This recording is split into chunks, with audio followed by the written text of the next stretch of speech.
Jeff Sessions is not some champion for civil rights. He has a very, very troublesome record that makes most people who are vulnerable feel trepidation. Well, but the harshest allegations are that Sessions is, as we said, racially insensitive. Some critics say racist. And Sessions as Attorney General, a pick that threatens all the work done by Eric Holder and Loretta Lynch. Well, the mainstream media not letting up on Senator Jeff Sessions, pummeling the President-elect Trump's Attorney General choice with allegations of, as you just heard, racism. But what about the people who know him and have worked with him?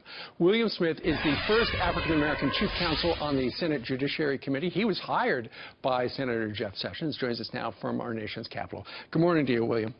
Good morning. Thanks for having me. Okay, let's start with those allegations they made that he has said some racist things that cost him a judgeship back in the 1980s. What do you say about that? I say that the people who are making these allegations don't know Jeff Sessions. They don't have a history of Jeff Sessions. If you look at these allegations from 1986, they come from a witness who's been really discredited over time. And so you look for something that happened previous to 1986, that it wouldn't be excused if it did happen, but it didn't happen. But if you look at 1996, if you look at 2006, if you look at 2016, no allegations against Jeff Sessions. These people are just bringing up false rumors just because they don't like the policies Jeff Sessions is going to bring.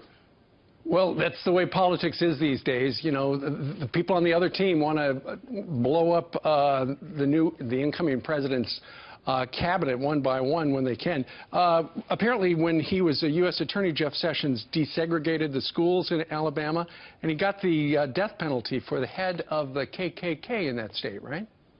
That's exactly right. So when it comes down to the issues, if you look at Jeff Sessions' history, he did prosecute the head of the KKK, made sure that he received the death penalty. He desegregated the schools in Alabama. And I think you might have a picture of John Lewis and Jeff Sessions walking hand in hand. We do. Across the Raymond Pettis Bridge. That's a high-profile Jeff Sessions right there, doing what people expect him to do. But I know the low-profile Jeff Sessions. I know a guy who hired me as the first African-American chief counsel on the Senate Judiciary Committee, and I know a guy who does low-profile things. I'm going to give you one example of that, is that Senator Arlen Specter had a counsel who left and went to Harlem to work in a Boys and Girls Club type organization, and he reached out to Senator Schumer and Senator Clinton and said, hey, can you come and visit these kids? And never got any response from him. He called me up and said, hey, I'd like for somebody to come up and visit these kids to try to inspire them. He called me and said, can you think you can get Jeff Sessions to come up here? I said, I'll talk to Senator Sessions. I talked to Senator Sessions about it. We went up and he spent a lot of time with those kids. We didn't send out any press releases, not a high-profile case. But this is something that Senator Sessions did. Never got any publicity on it. He's just an outstanding guy. And during your time with him, did he ever say anything that offended you personally?